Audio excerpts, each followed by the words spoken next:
Hello, family. Welcome back. I wanted to share something with you guys that is powerful in terms of what I believe it reveals with the firmament and the suspicions we had about it being lower to the ground as you get further out towards Antarctica, and of course, higher up when you get towards the center of the world in places like Alaska or the alleged North Pole. And so I'm going to show you something that is blowing my mind as we create a lesson for creation standard that has to do with rainbows. We've been experimenting with them and the ingredients needed to make them in the lab, comparing that to the biblical Earth model and the globe Earth model, and just their overall shape, having that, of course, dome-like shape.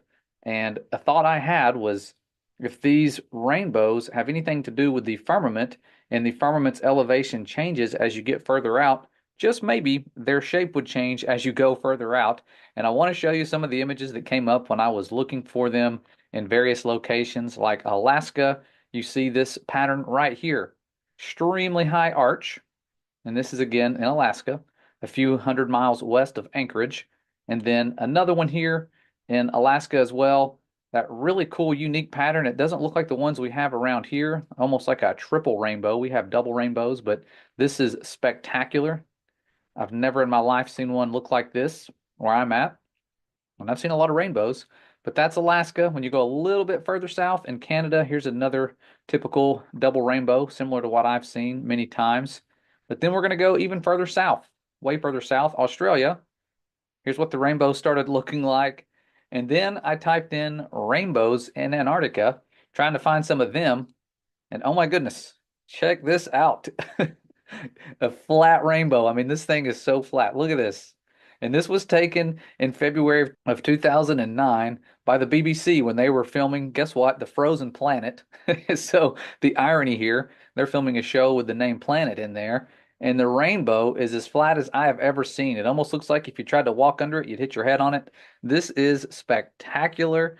And I mean, it just really seems to confirm our suspicions about the firmament above us being lower as you get to Antarctica.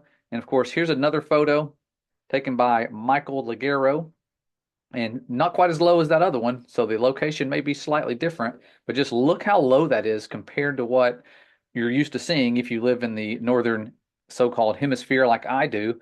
And rainbows never look like that. I've never seen one that low.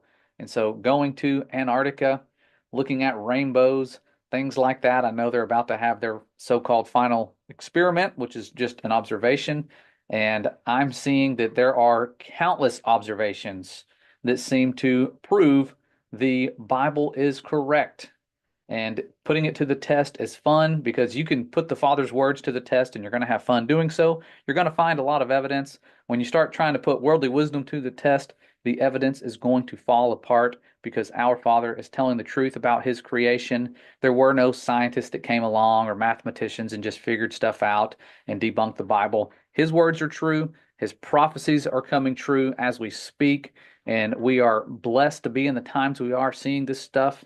And we know based on revelation, there are deceptions coming, and they require us to believe in things like outer space, and a threat from above would make more sense if there's deep space as opposed to the firmament. And so deceptions like them gathering people at Armageddon when there's that threat from above with the return only makes sense if they can convince people that they live on a globe. And there's this threat they've been programming us to believe with every supervillain coming in from above, aliens, even the movie Armageddon, where NASA was the good guy and they fought off that threat from above with the asteroids. All these things they've been doing bank on you not believing in the firmament. And so I believe this right here is more solid proof of the great expanse above us that was the only structure made on day two of creation. And of course, on day four of creation, what did he do? He put the sun, the moon, the stars inside this barrier. It is still there. It never went away. That's why they were able to close up the windows of heaven. You can't close windows unless they're attached to a wall. And that word window, if you look up what it actually means, it's like a sluice, one of those gates that can divide water from water and be lifted to let water flow through. They put these things on dams all the time for that reason. And even dams are shaped like a dome to hold back water. because we must mimic what the Most High has done, the master engineer that created all life and all the things needed to sustain life, did so in a way that we are mimicking and modeling all the time with our own creations. Airplane wings being modeled after bird wings, etc. List goes on. We must mimic what he did because his engineering skills are off the charts, especially when it comes to life. And so I just wanted to share this with you guys. Didn't want to take up much more of your time. I just thought it was extremely fascinating, and I look forward to seeing what you guys find when you look into this as well, because I could be wrong. These are just images I found when I typed in those locations and looked for rainbows. And so if I'm wrong, so be it. But I have a feeling there's something to this, and there's a reason I have never seen a rainbow as flat as the one here in Antarctica. And it has more to do with the structure above us. And it's most likely why, to make a curved rainbow in a lab, you need a curved surface of some sort, whether it's a glass of water with sunlight shining through it that's curved, or some sort of curved mirror. You need a curved barrier to make these curved rainbows. And so feel free to experiment with rainbows in the lab. I just thought this was extremely powerful and fascinating.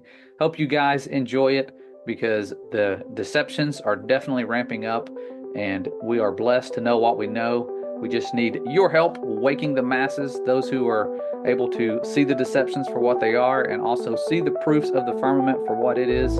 And you guys are the best. We thank you for being humble, true soldiers, joining us on this mission. We love you, the Father loves you, and we will see you next time.